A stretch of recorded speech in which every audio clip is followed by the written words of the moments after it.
Hello everyone. Uh, Continuing with Unit 4, that is gear and gear train. Today we'll be discussing a new topic, that is gear trains and types. Till now we have studied about what are gears, what are different types of gears, and gear terminologies. So today in this session I'll be dealing with various gear trains and types. We will also be discussing about the velocity ratios in different types of gear trains. So let's start. So what we will be discussing? We'll be discussing what is gear train, what are different types of gear trains, and velocity ratio of different gear trains. So first of all, what is gear train? Uh, A gear train is defined as the power transmitting system that is a combination of two or more gears working together by matching their teeth. So gear train, it is a combination of two or more gears. So based on the application, different kind of combinations are made, and based on that there are different types of gear trains. The smallest gear, let me make some points very clear. In gear train, the smaller gear is the pinion and the larger one is the gear. As you can see, this is a kind of gear train in which the smaller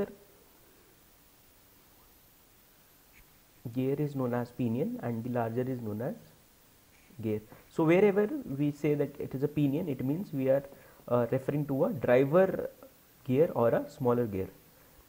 In most applications, the pinion is the driver. This reduces speed but increases torque, and it varies from application to application. So any gear between the driving and the driven gear is called the idler. So this is also very important. Suppose we have a driver gear and we have a follower or the driven gear. uh, Let me make one thing very clear, that in this particular session or all the sessions related to gear trains, uh, the driver gear can also be termed as the driving gear and the driven gear can also be termed as the follower gear. So if I say driver, that means driver or driving, one and the same thing, and if I am saying follower, that means follower or the driven gear, and all the intermediate gears are known as idlers. So in this particular case, these two are the idler gears. So let's start with types of gear trains. Basically we will be discussing four types of gear trains. Those four types of gear trains will be simple gear train, compound gear train, reverted gear train, and epicyclic gear train. We'll be discussing these all kinds of gear trains one by one, and also I'll be deriving an expression for velocity ratio in the different kinds of gear train. So let's start with simple gear train. What is simple gear train? Simple gear train have only one gear per shaft. That means, like for example, suppose we have this two gears matching each other forming a gear train. So one shaft is containing one gear, and the simple gear train is used where there is a large distance to be covered between the input shaft and the output shaft, as only one gear is attached to a single shaft. So for the large distances we require simple gear train, and as you can see that here there are three different shafts, so it will be having three different gears, and this kind of simple arrangement is termed as simple gear trains. Some important points related to simple gear train is the direction of rotation of shafts or mating gears are opposite to each other. What does it mean? It means that suppose the driver gear is rotating in the clockwise direction, so the next mating gear will be in the anti-clockwise, and then again the next will be in the clockwise and anti-clockwise. So alternate clockwise and anti-clockwise can be observed, or we can say that all the odd number of gears will have the same direction and all the even number of gears will have the same direction, but all the odd and even will have different. So as you can say that here the driver first is in the clockwise, so the immediate follower gear is having anti-clockwise and so on. So now let's start with velocity ratio of simple gear train. We'll be considering this simple arrangement. So consider a simple gear train as shown. So let 1, 2, 3 and 4 are the 4 different gears. Let N1, N2, N3 and N4 are the velocities of gear 1, 2, 3 and 4. As you can see in the figure also, directions are opposite. In the same way, let D1, D2, D3 and D4 are the pitch circle diameters of gear 1, 2, 3 and 4 respectively. That means D1 is the pitch circle diameter of gear 1. Similarly, D2, D3, D4 are for gear 2, 3 and 4 respectively. In the same way, let T1, T2, T3 and T4 are the number of teeth in gear 1, 2, 3 and 4 respectively. Very clear?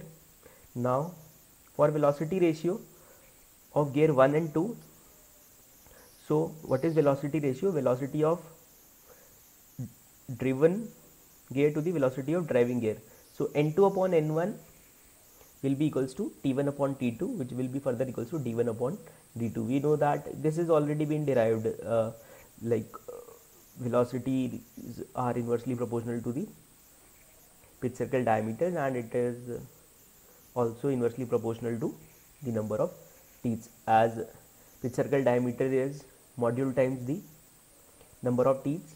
So m is common between the two meeting teeth. You know all these things, that velocity ratio N2 upon N1 is equals to T1 upon T2 equals to D1 upon D2.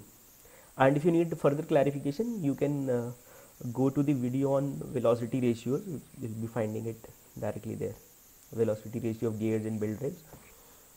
So N2 upon N1 equals to T1 upon T2 equals to D1 upon D2. Let it be equation 1. In the same way, if we consider velocity ratio of gear 2 and 3, it will be, now for 2 and 3, 2 will be the driving and 3 will be the driven. So N3 upon N2 will be equals to T2 upon T3, which will equals to D2 upon D3. Let it be equation 2nd. In the same way, for 3 and 4, 3 will be the driving, 4 will be the driven or the follower gear. So N4 upon N3 will be equals to T3 upon T4 will be equals to D3 upon D4. So we have 3 equations. Multiplying equation 1st, 2nd and 3rd, we get N2 upon N1 into N3 upon N2 into N4 upon N3. So finally we get N4 upon N1 is equals to T1 upon T4 equals to D1 upon D4. Others get cancelled out. So finally we get that for simple gear train, velocity ratio is velocity of last follower gear. Here last follower gear is the gear 4 upon velocity of first driving gear, that is N1, which is further equals to T1 upon T4, that is number of teeth in first driving gear to the number of teeth in last driven gear, which is further equals to pitch circle dia is written, that means pitch circle diameter of the first driving gear to the pitch circle diameter of last driven gear. Hope you are very clear. So for simple gear train, we do not consider the diameters, or we can say the number of teeth of or the velocity of the idler gears. It is very important that for the simple gear train, if you want to know the velocity ratio, it will be the velocity of last follower gear to the velocity of first driving gear. Very clear? So next, simple gear train is clear. So we will be coming to compound gear train. It is very important and it is having vast applications. So what is compound gear train? In a compound gear train, at least one of the shaft in the gear train must hold 2 or more gears. That means in a compound gear train, a single shaft can have must have more than one gear. So like for example, this is an arrangement of a simple gear train, and this yellow and blue colored gears are on the same shaft, so it forms a compound gear train arrangement. So compound gear trains are used when large changes in speed or power outputs are needed, and there is only a small space between input and output shaft. As we can say that there is a large speed reduction from this driver to the driven shaft, that means from this red to the blue. Then on the same shaft we have yellow, so there in this very small distance we can have a very large power outputs and variations in speed. All the gears on the same shaft of the compound gear trains have same direction and speed. What does it mean? Suppose we have this is a different compound gear arrangement in which we have 6 gears, 1, 2, 3, 4, 5 and 6. One is meeting with gear 2, and on the same shaft we have gear 3. 3 is meeting with 4, and on the same shaft we have gear 4 and 5, and 5 is meeting with 6. So what it is saying is that if N1 is in anti-clockwise direction, so N2 and N3 both will have the clockwise direction as well as they will have the same speed. That means though the diameters of N2 and N3 are different, but speed of N2 will be equals to N3. That means speed of gear 2 will be equals to speed of gear 3. In the same way, 4 and 5, though they have different diameters, but they are on the same shaft, so they will have the same direction and speed. That means speed of gear 5 will be equals to speed of gear 4. And if it is one is anti-clockwise, 2 and 3 are clockwise, 4 and 5 will be opposite, that is anti-clockwise, and 6 will be again clockwise. So all the gears on the same shaft will have the same speed as well as direction. This is very important for numericals, and this is very important for making the concepts on compound gear trains, as it is very much asked in various competitive papers also. So you need to have a strict focus on directions as well as the magnitudes of all the gears in a gear train.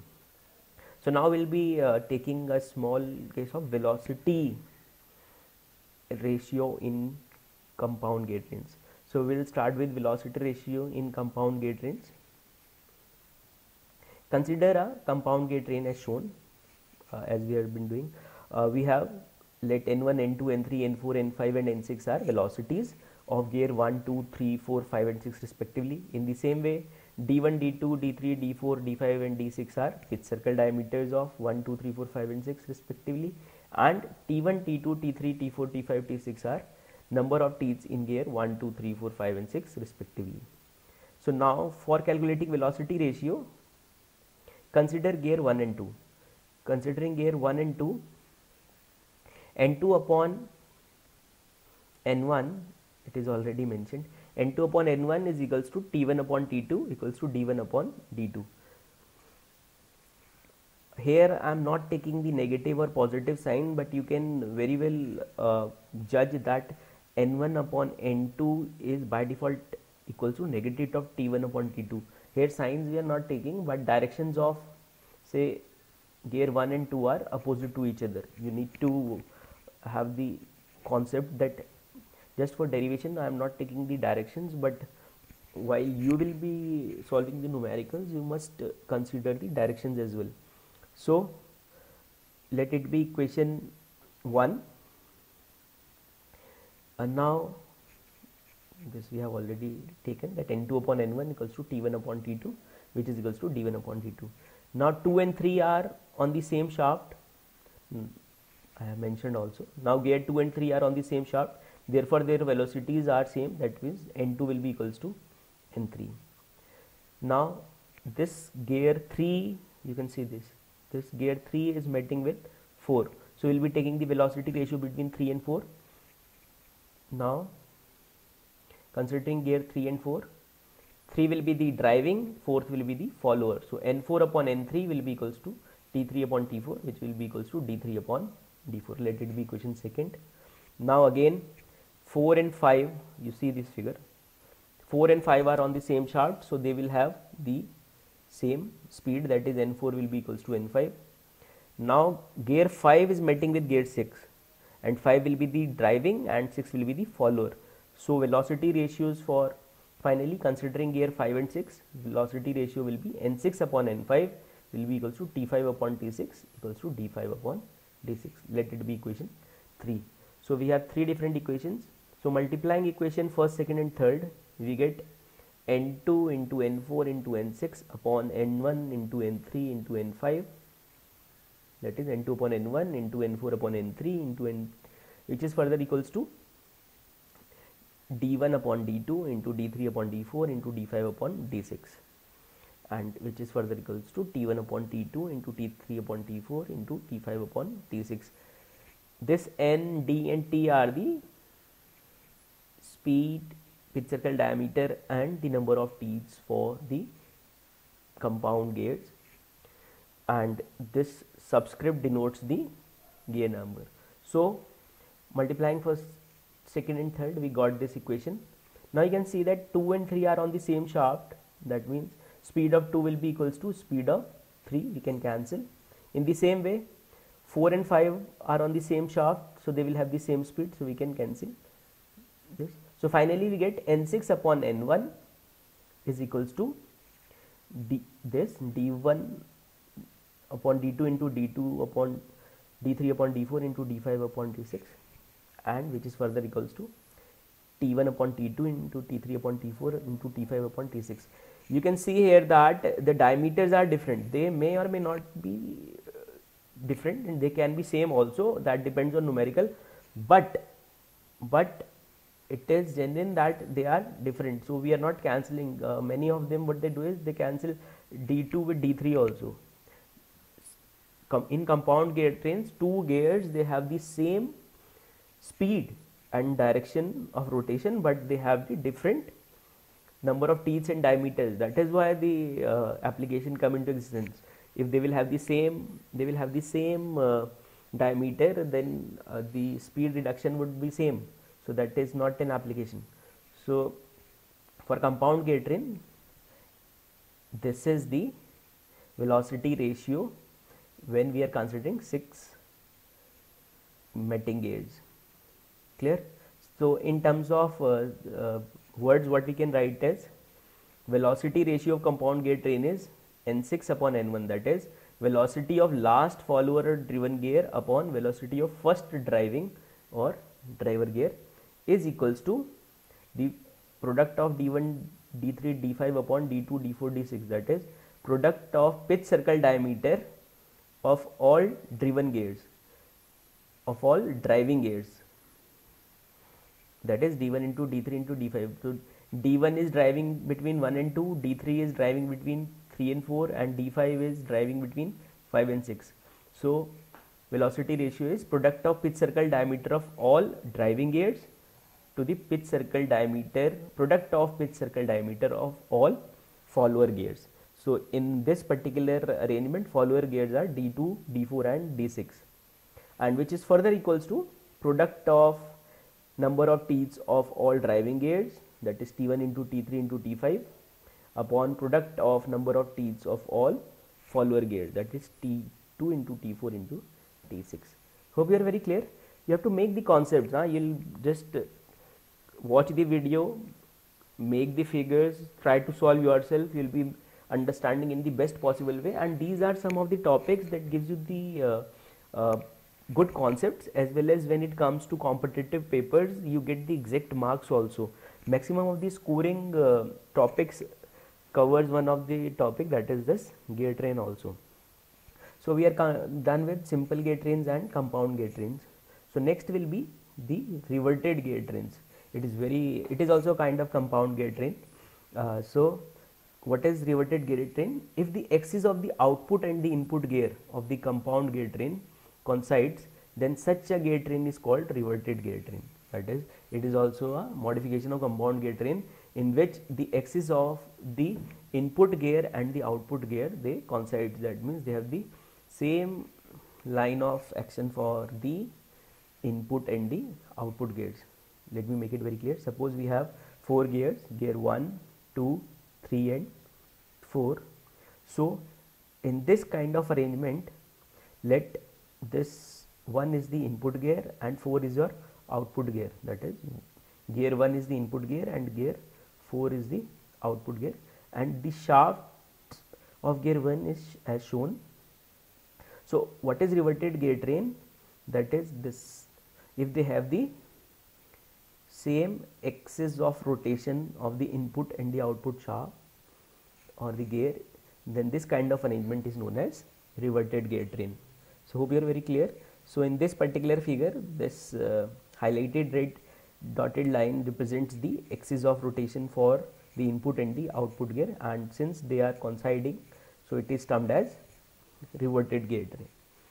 Now gear 1 is meshing with gear 2 and 2 and 3 are on the same shaft and 3 is meeting with 4. So 2 and 3 will have the what? Same velocities and speed and direction also, but they will have different number of teeth. As you can see that this yellow is big and this is small, and they will have different number of teeth as diameter is directly proportional to number of teeth. So if diameter will be different, obviously number of teeth will also be different for the same module, and two mating gears have the same modules. So now coming to velocity ratio of reverted gear train, it is same, you can do it yourself also, but for easiness I am taking it so that you can have the complete notes of all the topics. So what is consider reverted gear train as shown. So similarly, let n1, n2, n3, n4 are the velocities of gear 1, 2, 3 and 4. d1, d2, d3, d4 are the pitch circle diameters of 1, 2, 3 and 4. T1, T2, T3, T4 are the number of teeth in gear 1, 2, 3 and 4 respectively, as we have been doing. So 1 and 2 are mating, so velocity ratio of gear 1 and 2 will be, here 1 is the driving and 2 is the driven or the follower. So velocity ratio will be n2 upon n1 equals to t1 upon t2 equals to d1 upon d2. And since 2 and 3 are on the same shaft, so it will have the same velocities. So n2 upon n2 will be equals to n3, and then n3 and n4 are mating each other. So 3 will be the driving, 4 will be the driven. So velocity ratio considering gear 3 and 4 will be n4 upon n3 equals to t3 upon t4 equals to d3 upon d4. Let it be equation 2 and this as equation 1. So again in the same manner we have taken n2 upon n1 equals to t1 upon t2 equals to d1 upon d2 as equation 1, and n4 upon n3 equals to t3 upon t4 equals to d3 upon d4 as equation 2. So multiplying these two equations, what we will get, n2 upon n1 into n4 upon n3 is equals to t1 t2 into t3 t4 is equals to d1 d2 into d3 d4. d1 d2 means d1 upon d2 and d3 d4 means d3 upon d4. Since 2 and 3 are the compound gears, they will have the same velocities, so n2 and n3 cancels each other. So finally for the reverted gear trains it becomes n4 upon n1 equals to t1 upon t2 into t3 upon t4 equals to d1 upon d2 into d3 upon d4. Hope you are very much clear with the concepts that I am making. So for reverted gear train, velocity ratio will be this. Again in terms of say words, what we can write is n4 is, what is n4? It is the velocity of last follower gear. Yes, so velocity ratio for reverted gear train can be written as velocity of last follower or driven gear upon velocity of first driving or driver gear, which is further equals to t1 t3 upon t2 t4, that is product of number of teeth of all driving gears. Here 1 and 3 are driving gears. Okay, I am making the concept, what I mean to say. So product of number of teeth of all driving gears upon product of number of teeth of all follower gears. In the same way, in terms of pitch circle diameters, if I am saying diameter by default, so it means the pitch circle diameter. I am considering everywhere, wherever I am taking the diameters, because it is the as I have explained it in the terminologies of gear, that it is the designing diameter. So by default, if I am saying diameter, that means the pitch circle diameter. So finally d1 into d3 upon d2 into d4, it means product of pitch circle diameter of all driving gears to the product of pitch circle diameter of all follower gears. Very clear. So we are done with simple gear train, compound gear train and modified compound gear train, that is reverted gear train. So we are left with last, that is, it is the last but not the least, very important, very important topic, that is an epicyclic gear train, also known as planetary gear train. It is very important, and all the focuses and maximum of the questions appearing in different kind of competitive papers are based on the epicyclic gear train. So and it is very important also, conceptual also, but if you understand the concept, it is one of the easiest and scoring also. As I have been repeating, it is very easy and scoring also. So what is epicyclic gear train? An epicyclic gear train, we have relative motion of axis. Till now what we have studied is that axes are constant, the gears are rotating about the common axis, that is the axis of the shafts, that is parallel to the axis of the shaft. But in case of epicyclic gear train, we have relative motion of axis also, that is the axis of at least one of the gear also moves relative to the frame. For example, consider two gear wheels, as you can see in this figure. Consider two gear wheels. I will be showing you the motion also. Consider two gear wheels A and B. Let this is A, this is B, and we have a frame. The axis of gear wheel are connected by an arm. This is an arm C. So if the arm is fixed, that is if this arm is fixed, the gear A and B makes up the simple gear train. Very obvious, if this will be fixed, so this A and B together will make a simple gear train. But if this arm is also rotating, so it forms a epicyclic gear train. So but if the wheel A is fixed, this is fixed, such that arm can rotate about the axis of A, the gear wheel B would also move around A. That means this B will move on the circumference of this and concentric with A, and will be moving on the circumference of gear A, and therefore known as epicyclic gear train. Why it is epicycling, this will also I will be clearing. So what it says is, if the wheel A is fixed, that is this A is fixed, yellow gear is fixed, such that the arm can rotate about the axis of A, the gear wheel B would also move around A, and therefore it is known as epicyclic gear train. Actually the term epicyclic, it is mentioned here, actually the term epicyclic emerges from the fact that the wheel B rolls outside the gear wheel A and traces epicyclic path, as we have seen in the profile making also what is epicyclic. So since this B is rolling on the circumference of A, so it is making an epicyclic path, therefore it is known as epicyclic gear train. Motion of epicyclic gear train is as shown.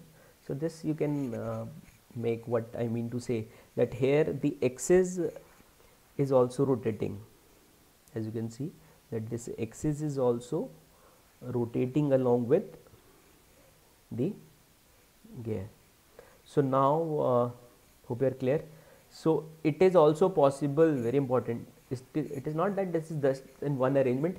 Epicyclic gear train has many arrangements. When we will be solving the numericals, I will be taking those as well. It is also known as sun and planet, as it has many gears attached to the single application. So it is also possible that the fixed wheel is an annular. That is what is annular? Annular is gear having internal teeth, large gear, and another wheel B rotates inside it. That, like in this particular figure, A is annular and B is rolling inside this. This is a hypocycloid kind of motion. So that is also an application of epicyclic gear train. Actually it is expected to call all gears in which one of the axes rotates about the fixed axis as epicyclic gear train. So in broad spectrum, when it comes to different kinds of arrangements, so it is expected or it is obvious to call and it won't be wrong if you call all these gears in which one of the axis rotates about the fixed axis as epicyclic gear train. Another very important that it is not necessary that one of the wheel is fixed. As I am saying that A is fixed or the annular is fixed, it is not obvious. It can also have a speed or rotation in clockwise, anti-clockwise, or any way possible based on the application. So it is not necessary. We will be observing this in numericals also. It is not necessary that one of the wheel is fixed. Here wheel A can also rotate in any direction. In any direction means clockwise, anti-clockwise, about its axis as per application required. So these things will be very clear when we will be solving numerical, but concepts and figure must be very clear inside you that what exactly I mean to say. So let us go for the velocity ratios of epicyclic gear train. It is very different, as here axis is also moving, so it will have different methods of solving or determining the velocity ratios in case of epicyclic gear train. So we will be taking one by one. Velocity ratio of epicyclic gear train can be determined using two methods. So here we will be determining by two different methods. First is the algebraic method and second is the tabular method. So let us take both of them one by one. So first we will take the algebraic method. Suppose we have a result is already been shown, no issues. I will be making a concept from the chronologically. Consider a simple epicyclic gear train is shown. This familiar figure is already been shown that A is a gear which attached to B and C is a arm. So let NA, NB and NC be the velocity of gear A, B and arm, or we can say frame C respectively. Frame and arm is almost same. Let TA and TB are the number of teeth in A and B. Obviously frame will not have the teeth. Let the arm C is fixed in an epicyclic gear train. What we are taking that is like this arm is fixed. Therefore speed of gear A relative to arm C, that is speed of gear A with respect to C, will be NA minus NC. This is a general kinematic concepts. In the same way, the speed of gear B with respect to C will be NB minus NC. Here I am taking arm, here I am written frame. This is one and the same thing. That so speed of gear A relative to arm C is NA minus NC, and speed of B with respect to arm C is NB minus NC. Here A is the driving gear and B is considered to be the driven gear. So since the gear A and B are meshing directly, and as I have told that if we fix this frame or the arm, it will work as a simple gear train. So therefore they will revolve in opposite direction. That means if A will be clockwise, this B will be anti-clockwise, and so on. So NB minus NC upon NA minus NC will be equals to negative of TA upon TB. Negative of TA upon TB means they will have the opposite directions. Let it be equation 1. So NB minus NC upon NA minus NC is termed as equation 1. Now negative, what does this negative sign indicates? It indicates the opposite direction of gear A and B, that A and B are moving in opposite directions. Now since the arm is fixed, that means if arm is fixed, the velocity of arm will be 0. That means NC will be equals to 0. So if NC is 0, NB upon NA becomes equals to minus TA upon TB. Very obvious. So as per the conditions given, we can only the concepts you need to make, and algebraic method is already been discussed in 3 different. So if arm is fixed, it will work as a simple gear train. It will be NB upon NA equals to minus TA upon TB. And now if gear A is fixed, that is arm is not fixed but gear A is fixed, so in that case it becomes NC will be NC and NA will be 0. So NB minus NC upon minus NC equals to minus TA upon TB, or we can say NB upon NC is equals to 1 plus TA upon TB. So this is the, what is this? This is the equation for, or the simplest equation for epicyclic gate train when this kind of arrangement is shown. Clear? So next is, we are done with algebraic method. Last but not the least, very important topic is tabular method, that is determining the velocity ratio of epicyclic gate train using tabular method. In case of tabular method, what we will do is we'll be having a very systematic form, like we'll be taking one case and all the cases and all the numericals related to epicyclic gate train can be solved by the same tabular method. So let's start. Consider a simple gate train as shown. This particular figure we are again considering. Let NA, NB and NC be the velocities of gear A, B and frame C. You already know. The TA and TB be the number of teeth in gear A and gear B respectively. So for determining the velocity ratios or the velocities or the kinematic properties for epicyclic gate train, the velocity analysis using tabular methods for epicyclic gate train, we will follow 3 steps always. What are the 3 steps? We'll make, first of all, we will make this kind of table. I have already made.